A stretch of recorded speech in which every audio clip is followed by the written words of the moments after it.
যেই নহরের পাশে শূন্যগর্ভ মুক্তার গম্বুজ সাজানো রয়েছে এবং যেই জায়গার মাটি মিশক আম্বারের চাইতেও বেশি সুগন্ধময়।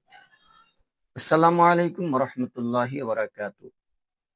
আজকে খুবই সুন্দর একটি হাদিস আপনাদের কাছে আমি শেয়ার করব। হাদিসটি আপনারা সকলেই শুনবেন এবং শেয়ার করে অন্য ভাইদেরকে শোনার সুযোগ করে দিবেন। হাদিসটি বর্ণিত হয়েছে হযরত আনাস রাদিয়াল্লাহু তাআলা আনহু হতে। হযরত আনাস রাদিয়াল্লাহু তাআলা আনহু বলেন, নবী করিম সাল্লাল্লাহু আলাইহি ওয়াসাল্লাম বলেছেন, মিরাজের রাত্রে আল্লাহ নবী সাল্লাল্লাহু আলাইহি ওয়াসাল্লাম যখন জান্নাত ভ্রমণ করলেন,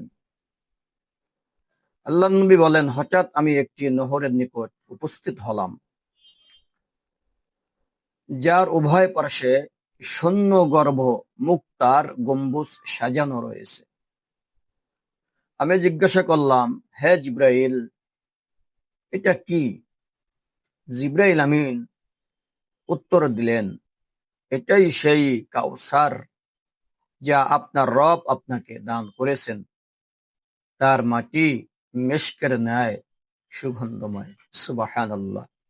খুবই সুন্দর একটি হাদিস।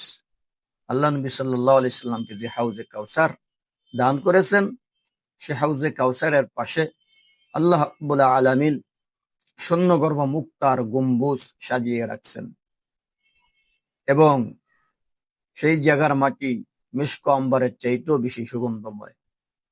সেখানে আল্লাহ নবী সাল্লাল্লাহু আলাইহি ওয়াসাল্লাম বসা থাকবেন এবং তার খাস উম্মতদেরকে সেই হাউজে কাউসার থেকে পানি পান করাইতে থাকবেন।